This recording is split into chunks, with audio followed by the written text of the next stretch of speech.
Hello viewers, welcome to Mythology. In this video, we come with the solution of the subjective paper of biology for the students of class 8 whose question paper was uploaded just the last day. So, let's get started. Question number 1. It is the structure of a neuron. Subpart B, of which part 1 is nucleus, part 2 is dendrite, part 3 is cytoplasm or perikaryon, subpart 4 is the axon, then it is the terminal branches, and finally it's the Schwann cell. Subpart C of question number 1. It is 3 different kinds of neurons are the sensory, the motor, and the association neuron. Part D, it is with the help of a neurotransmitter. And finally, subpart E was a synapse. Here, I have shown you the diagram of a synapse where you have to label any 3 parts. That is why I have uploaded 2 different diagrams. Whichever looks convenient for you to sketch it out, you may choose that. But yes, you must mention the synaptic vesicle and then the synaptic cleft. These 2 are the ones that cannot be avoided. Then the third labeling, you can either go with the neurotransmitter or anything. Starts with question number 2. Question number 2 is with the diagram of a heart, where you got to answer accordingly. The first is to differentiate between the X and the Y, where X represents the right auricle and Y is the left ventricle. So, right auricle has thin musculature and left ventricle has the thickest musculature amongst the 4 different chambers of the heart. Then we move on to subpart B, which is for the labeling. So, number 1 is pulmonary artery, 2 is aorta, 3 is pulmonary vein, 4 is bicuspid valve, then 5 is tricuspid valve, and the 6th one is superior vena cava. You can even name the bicuspid valve, which is the 4th one, as the mitral valve. Then we move on to subpart C. Its function is to pump oxygenated blood to all parts of the human body.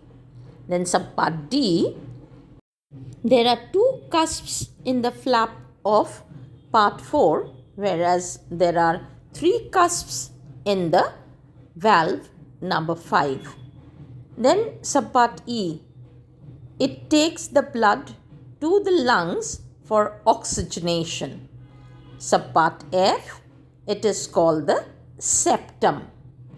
And human blood circulation was described by William Harvey. The part labeled O is the aortic semilunar valve. So, these were the labelings and the answers for the parts of question number 2. We move on to question number 3. First is the definition of vaccination. Vaccination is the practice of artificially introducing germ substances into the body for developing resistance towards a particular disease. Next, we got to mention the vaccine which uses toxoids, and the answer is diphtheria and tetanus. Then, it is the vaccine which uses fully virulent living germs. The answer is smallpox. Then we come over to the TAB vaccine. This TAB vaccine, which is used against typhoid, this uses killed germs. And then we have the vaccine where living weakened germs are used. This is usually done for tuberculosis and measles. Next, we move on to 3 subpart B.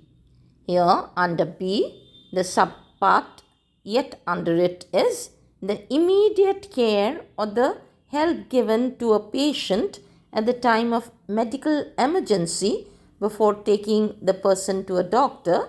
This is called first aid.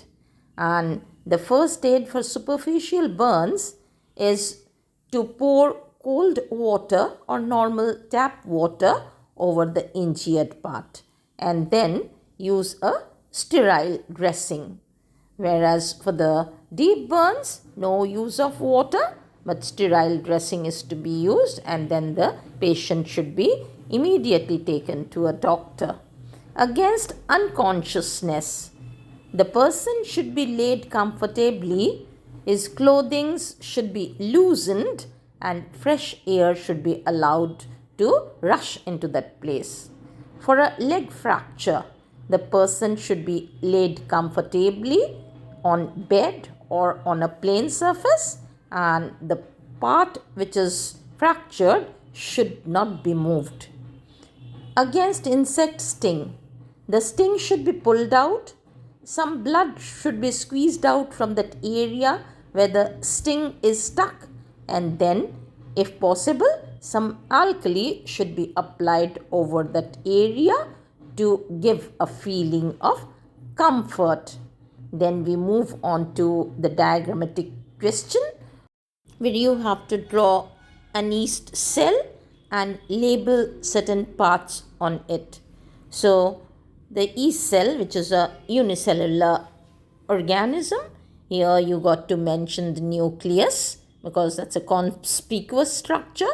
Then certain glycogen granules which are also abundantly present.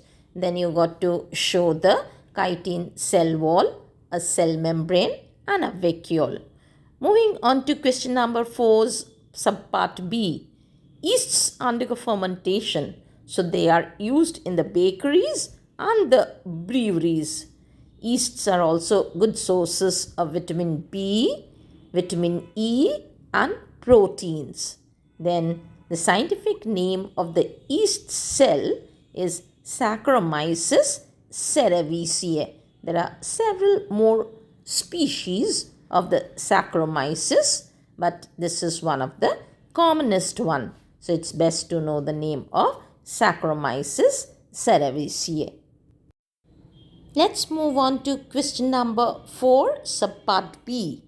Here you got to differentiate between the pairs. So differentiating means putting into a tabulated form and then writing compatible differences. So between the lymph and the blood, where WBCs, principally the lymphocytes, are present in the lymph with the plasma. But in the blood, we have RBCs, WBCs, platelets along with the plasma. Now, the closed circulatory system and the open circulatory system. When blood flows through the blood vessels like arteries, veins, and capillaries, it is called closed circulatory system as the human. But open circulatory system, the blood flows through open spaces or called sinuses without any blood vessels, as in the case of insects. Then to distinguish between the aquaculture and the pisciculture. Aquaculture is the farming of useful aquatic animals like the prawns, lobsters, mollusks, including fishes. So it's not only about fishes, it's about any economic aquatic organism, their rearing and culture. While pisciculture, this includes the rearing and the production with management of the fishes only. It could be fishes of different variety, but only fishes.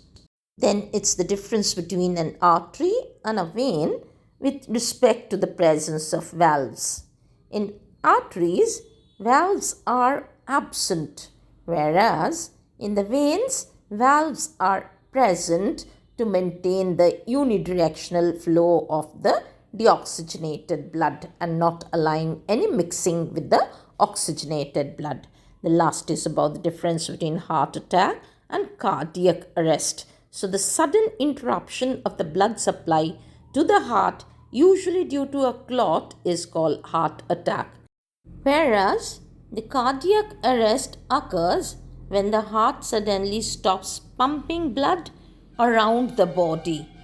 The most common cause of cardiac arrest is generally considered to be the coronary artery diseases, wherein the walls of the arteries thicken as a result of fat or plaque deposition. I hope you found this video useful. Thank you for watching. Please do like, share and subscribe to my channel. If you still haven't subscribed, please do subscribe to my channel. Thank you once again.